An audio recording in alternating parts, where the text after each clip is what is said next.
Very good morning to all of you. So to set the context, right, we are actually going to talk about the topic reimagining data model with generative AI, right? Now, most of you knows that what is data modeling, right? But I think there are few audience who are not aware of what is data modeling, right? So just to set the context, right? What is data modeling and why we do data modeling and how we do data modeling, and then coming up with the challenges what each data modeler faces as of today, right? Such that we can actually appreciate how GenAI is actually enabling the accelerator, right, to help data modeler to speed up the data modeling process. Fine. Now, setting the context, right, why we need data modeling. It's something like if you want to build a building, right, you need to have the foundation very strong. So similar manner, if you're going to build any software development or any software product, right, we need to ensure the foundation for the data should be strong. So that's why it's imperative that data modeling is a foundation for any data-driven initiatives, right? And if you see that, why we do data modeling and what is that we get out of data modeling is you actually provide a kind of blueprint, right? For the software product to be enabled, right? Similarly, as I told you, right, when it comes to building a foundation, right, you need to make sure your foundation should be strong. So similarly, if you have a data model, you will ensure consistency as well as clarity and integrity, right, across systems. When I say integrity, you might have data which is coming across different systems, right? You need to make sure it's integrated very well. And if you don't have a proper or a governed data model, you will have your data in silos because each and every data model will design their own data model. So it will not be in sync, right? And you'll be experiencing inconsistencies as well as you will have difficulties in kind of like getting insights out of the data. Okay. Now, getting into the current industry patterns where data modeling is kind of like applied, right? The first and foremost would be more on the platform modernization. And then second, where we're going to do the enhancement, the data enhancements, data modeling enhancements will be enabled. Third is consolidation of data into a common data model. And finally, the data acquisitions and merger, right? And based on our experience, what we have seen is on an average, like 35% of the overall split goes between platform modernization and enhancement of data model. And then probably 20% goes with the consolidation of data into common data model, and 10% goes with data acquisition, right? This is the split which we, based on our experience, what we see is we get different programs based on these patterns. Now, for each and every pattern, we have various data modeling approaches, right? Now, data modeling approaches can be, like it could be a relational model, or it could be a dimensional model, or it could be like a data vault modeling, which is a new one. And we also have graph database model and NoSQL data model, right? Now, just to give you a small example, right? Where do we apply all this? So if you look at a relational data model, right? We actually apply it in the transaction systems. When it goes to dimensional model, is more of getting an analytic insights, right? And data vault modeling is more about agility, right? If you want to kind of like enable a quick data model, we go with data vault modeling. But again, there are a few drawbacks with data vault modeling, wherein it actually doesn't support transaction processing, and if you look at consumption complexity, that's something which data vault modeling will not be enabled for.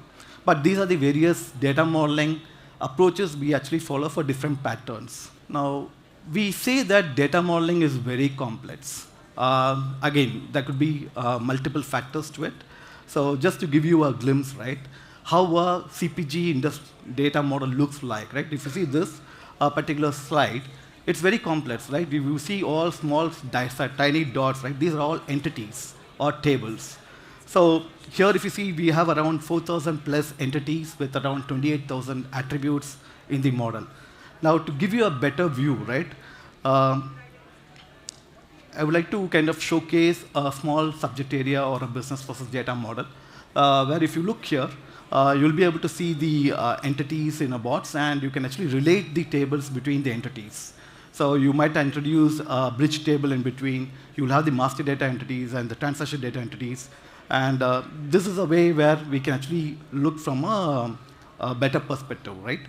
And looking at the complexities, right? We have functional complexity. Basically, data model needs to understand the functionality. Data complexity is also we need to understand the data, and then relationship complexity. So how each data is related to each entity, right? So those are the challenges which the data model will face. And then going with the scale.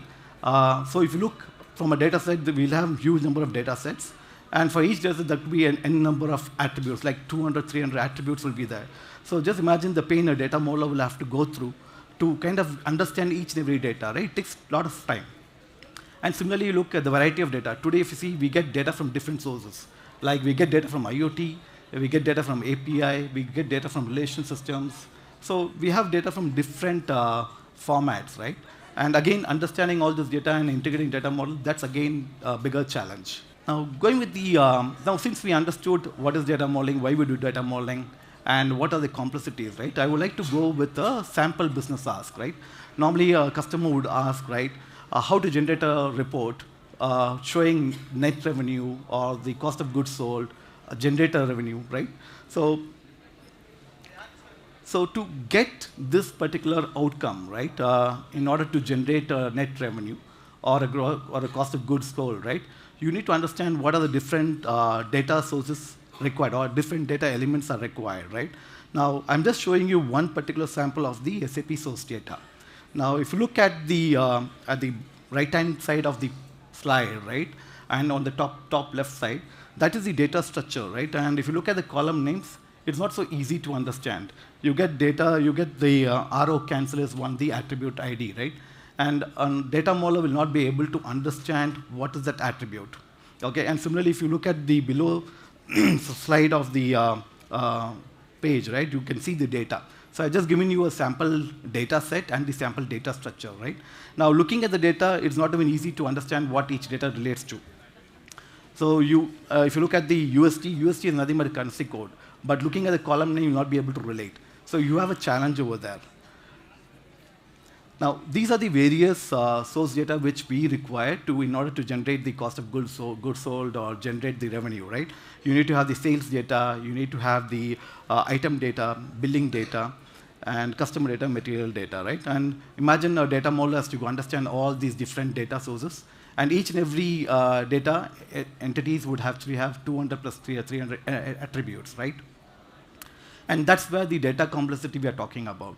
And looking at the functional complexity, now in order to generate the revenue or the cost of goods sold, we need to understand there's a functionality which is involved in it, right? Probably you need to cleanse the source data, sales data, I would say, calculate the net revenue. You need to calculate the discount, and probably you need to join the net revenue with the customer data and the material data, right? And then finally come up with the data model. So that's where the challenge. So the data modeler really needs to understand the functionality involved in it, right? In order to come up with the derived attributes in the data model. Now, since we have seen the challenges, right, the functionality and data complexities and all these challenges we have seen, I would like to go through the data modeling process, which data modeler follows, right? Data modeler generally follows with gathering the requirements first, and then he wants to understand the source data, right? Know the source data better, both from a functionality perspective, data perspective, and when it comes to data, it's more about metadata and understanding the data also, right? And you need to understand the domain, subdomain, and business process. When you say domain could be something like a CPG, consumer product goods, right? Subdomain could be like demand, or it could be supply chain. And under each and every subdomain, you will have business process involved in it. And then he actually goes with building the conceptual model, right? That's a blueprint.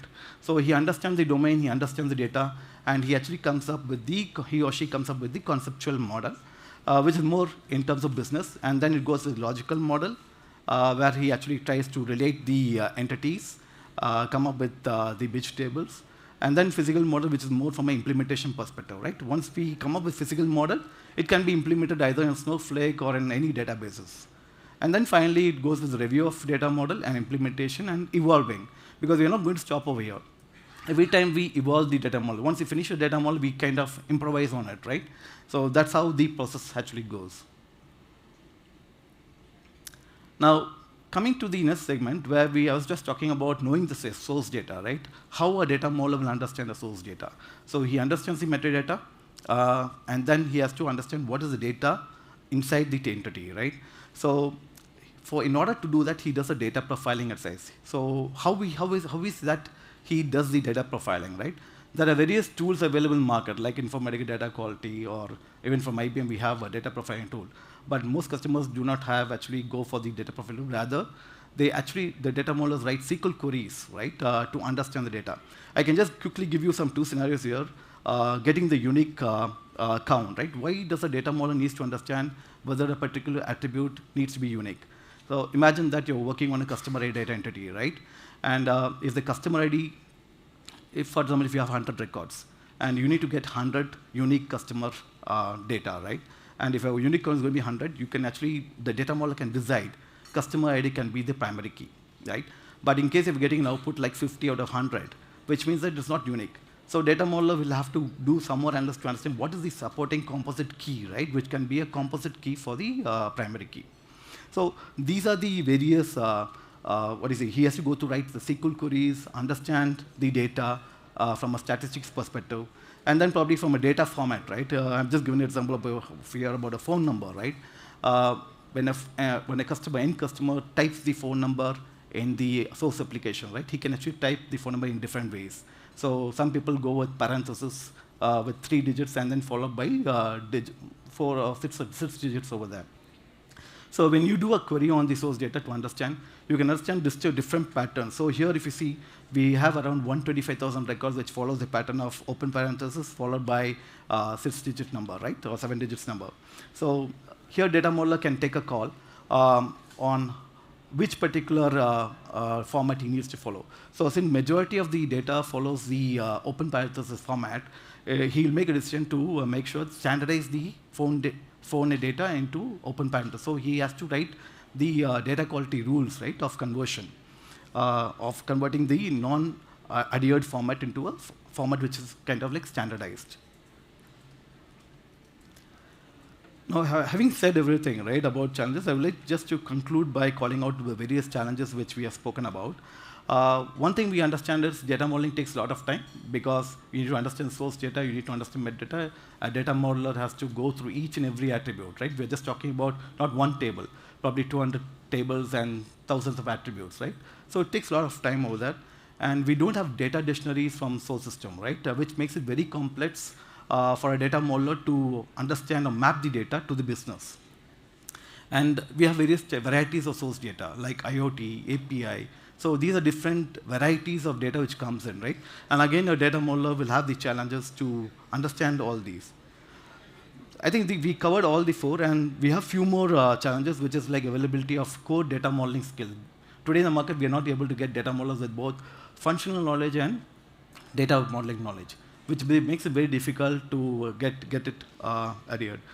Now, again, change management is again a big risk. Adhering to industry standard model, and again, suggesting DQ rules for data modeling, right? By looking at the data model, doing data profiling coming out. And finally, if you're doing a migration, right, from one particular environment to another, you need to understand what is the logic which is involved in the existing system in order to migrate the data. So even to understand the logic, your data model has to go through the code, understanding what are the rules which are applied there, and kind of like make sure that same thing is being enabled in the target system. So having said all these challenges, we'll see how GenAI is going to kind of like accelerate the data modeling with this support. So I'm handing over to Sanjoy Saha, who will be talking about GenAI. So the challenge is what Senthil covered. If you see, like most of them will blend into these 3, right? Where the data modeler needs extensive domain knowledge, and then data modeling, he should be understanding the data modeling concepts and standards, right?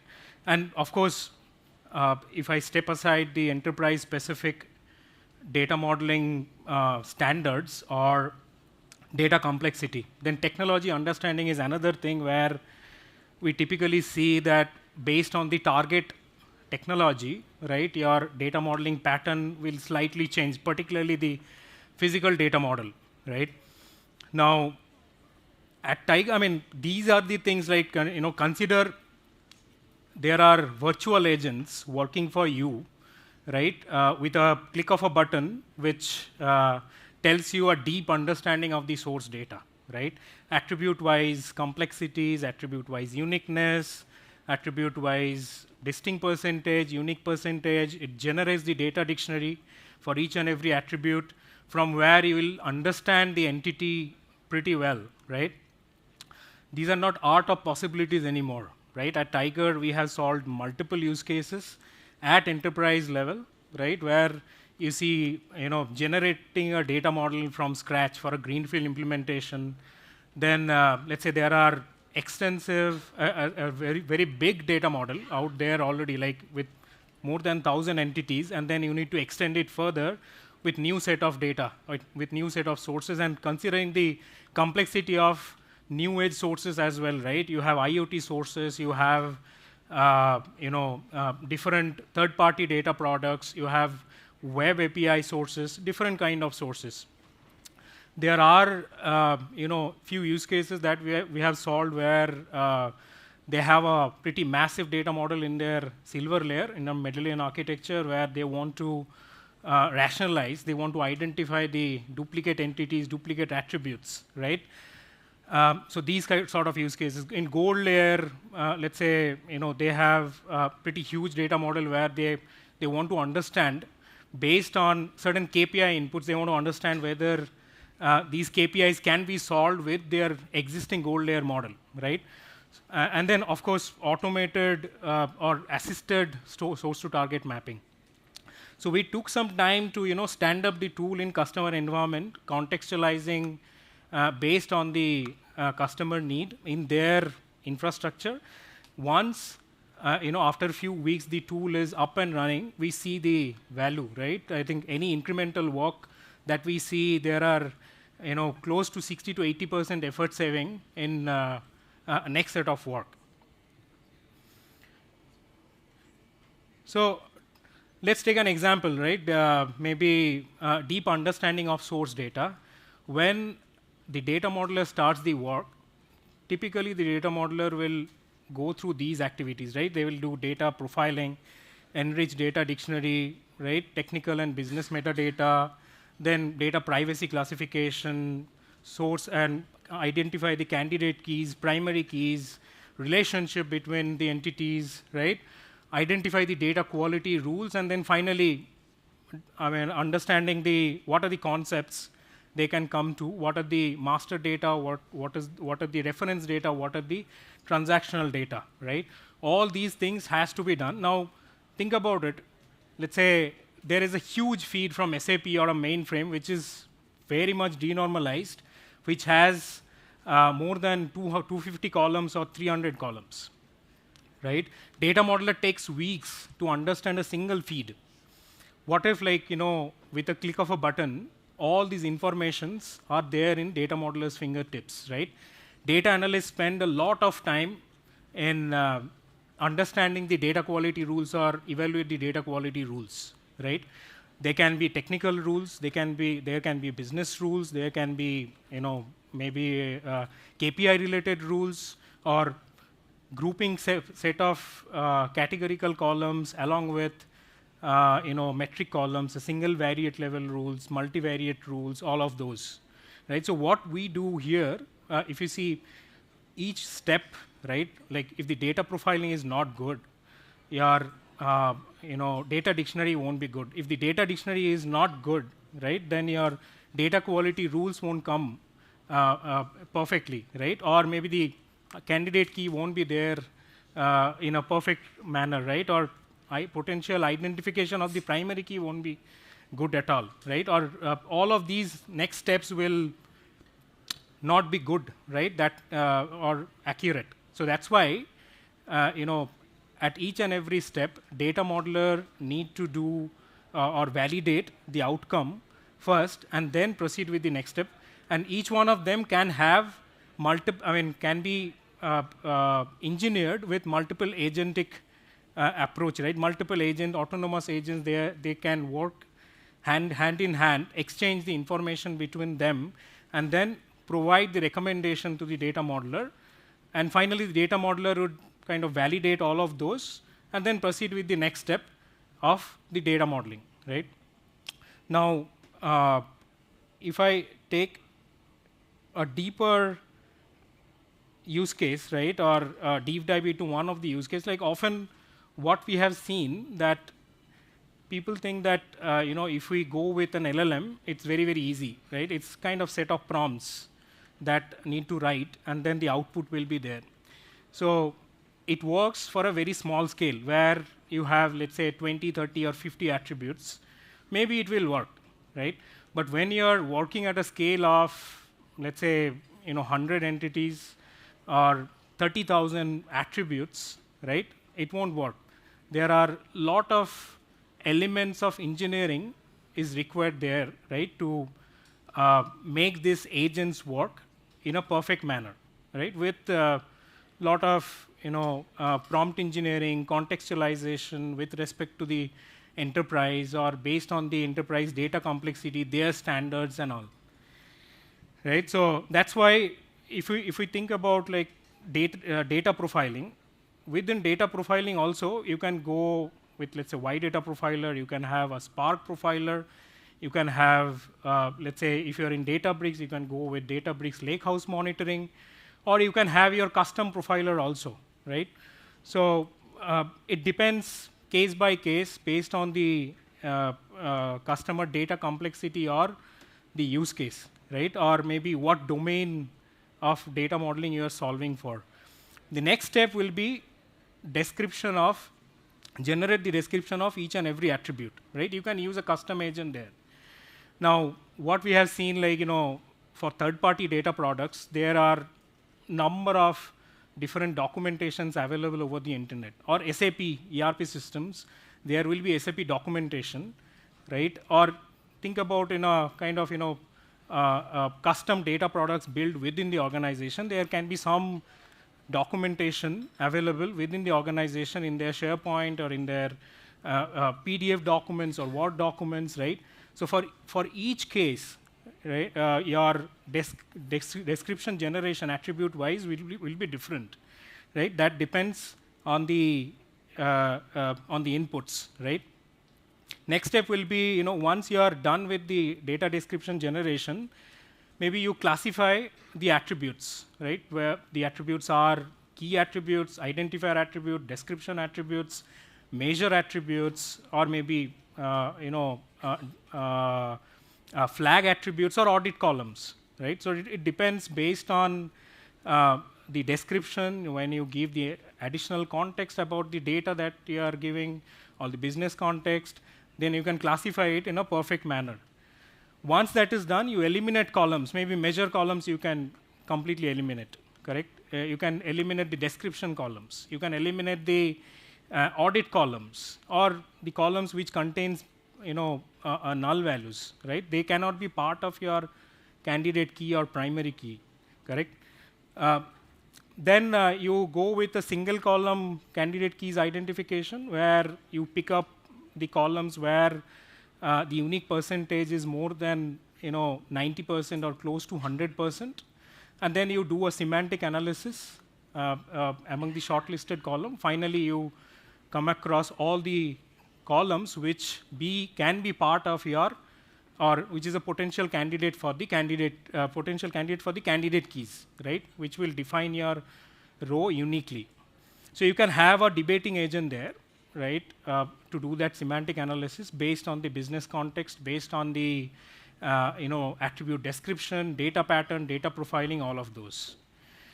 Once the single column candidate keys you have identified, then you will go for multi-column candidate keys, where first you shortlist the columns where the uniqueness is more than 75%. Once you shortlist, you generate, or you sort of ideate the triples or tuples, right? Or a combination of columns that can formulate a unique or identify a unique record, right? And then with those, you do a semantic analysis again, that what combination will be, you can define which are potential candidate for a candidate key, right? Or uniquely identify a row. there you can apply or use a review and plan and review agent, or maybe a, which an agent will plan and then again review, and then again, it will go in iterations, and then finally it will shortlist the tuples or triples, right? Finally, you shortlist, and then, so the point is, there are, agents, you apply LLM, you create agents, and then you do custom coding. It's a mix of both, right? The message that what I'm trying to say is, it's not a simple set of prompts that is working to identify or do all these activities, right? All these elements of engineering is there to finally, work at that scale. But with all this, can we say that the data modeler or data analyst roles can be eliminated? No, certainly no, right? Because what we have seen to stand up this tool in customer environment, contextualize it, right?